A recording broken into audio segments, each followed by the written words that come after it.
The Boston Celtics walked into Wednesday night with a clear objective, a clear strategy, and what many believed was a winning defensive blueprint. Without Nikola Jokic available, the Denver Nuggets were missing the engine that usually powers their entire offense.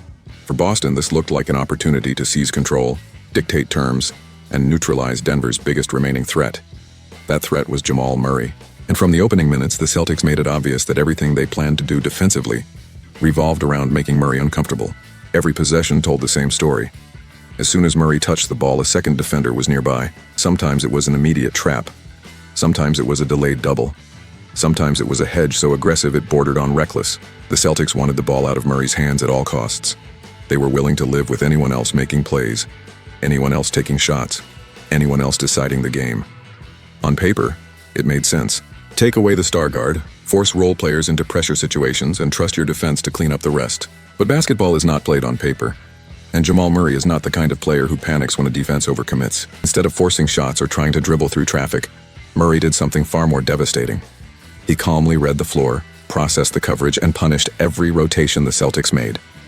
Over and over again, Boston sent help toward him, and over again, Murray found the open man. What was supposed to be a defensive masterstroke slowly became a lesson in how elite playmakers dismantle aggressive schemes. By the end of the night, Murray had turned Boston's own strategy against them.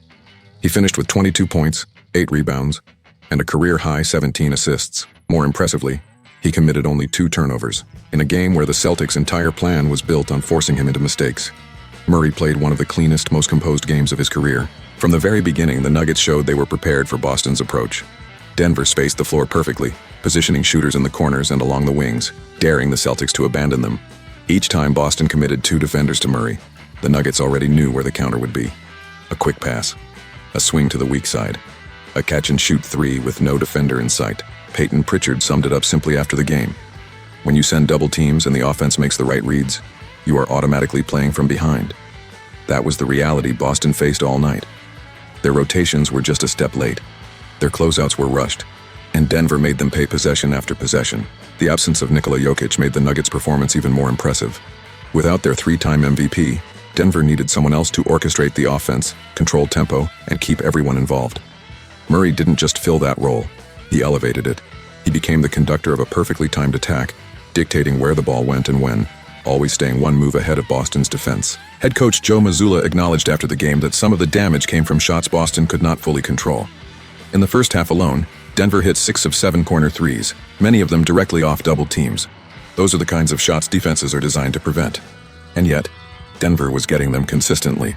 The Celtics believed that aggressive coverage would disrupt Denver's rhythm. Instead, it amplified it. Every hard closeout opened a driving lane. Every rotation created another passing angle. The Nuggets were not just reacting to Boston's pressure, they were anticipating it. Mazzulla pointed out that while there are always details to clean up, such as timing and communication on rotations, credit had to be given where it was due. Murray played at an elite level, and his teammates were exactly where they needed to be.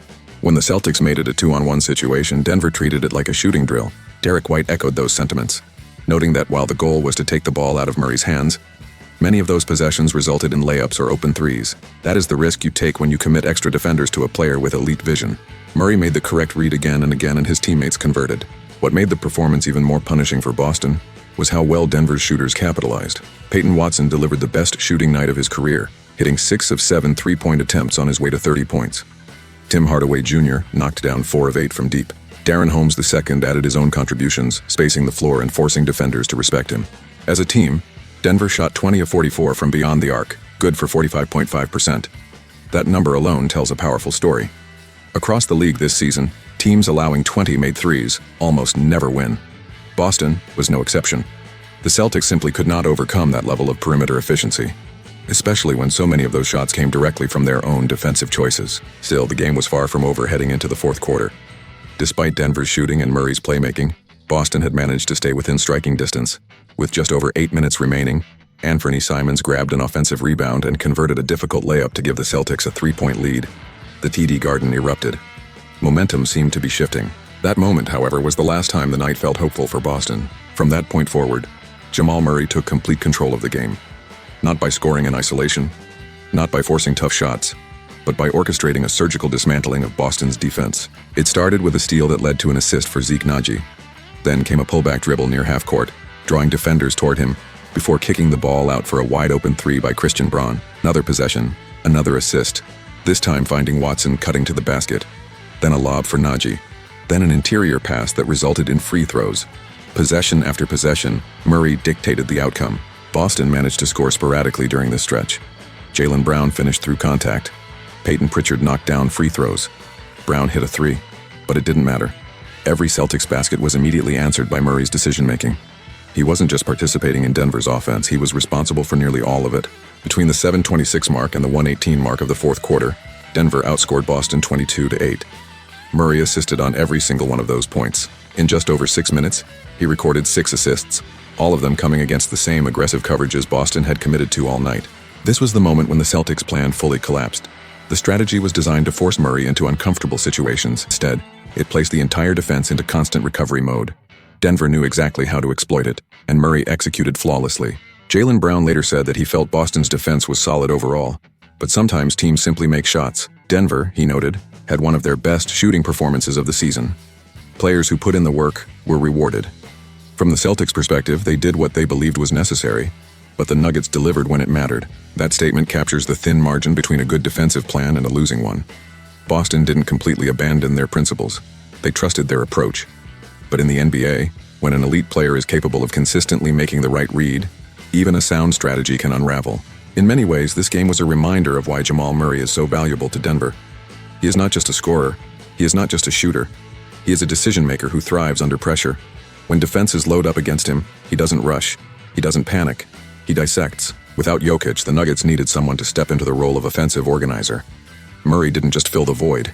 He reshaped the game around himself. He turned Boston's defensive aggression into an advantage for Denver, using it to create the exact shots they wanted. For the Celtics, this loss will likely lead to film sessions focused on rotations, corner coverage, and communication. There will be discussions about whether the pressure was too aggressive, whether the help came too early, or whether alternative coverages could have limited the damage.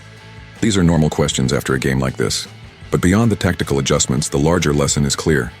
You cannot rely on a single defensive idea to stop a player of Jamal Murray's caliber. If you commit fully to taking the ball out of his hands, you must be prepared to live with the consequences. On this night, those consequences were open threes, uncontested cuts, and a relentless offensive flow. Ironically, the Celtics accomplished exactly what they set out to do. They got the ball out of Murray's hands.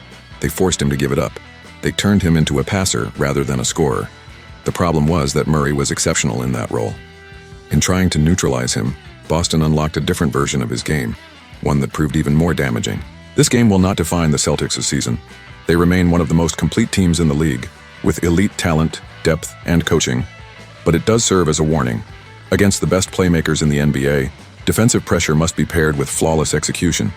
Anything less and the smallest mistake becomes a wide-open shot. For Denver, this win was a statement. Even without their MVP, they showed they could adapt, adjust, and win at the highest level. They trusted their spacing, trusted their shooters, and trusted Jamal Murray to make the right decisions. He rewarded that trust with one of the most composed performances of his career. In the end, one player didn't just break Boston's defensive plan, he exposed its limits. Jamal Murray didn't beat the Celtics by overpowering them. He beat them by understanding exactly how they wanted to guard him, and then calmly turning that plan into his greatest weapon. If you enjoyed this deep breakdown of how a single game plan unraveled and what it tells us about elite NBA decision-making, make sure to like this video, subscribe to the channel, and turn on notifications so you don't miss our next analysis. Your support helps us continue bringing you in-depth basketball content every week.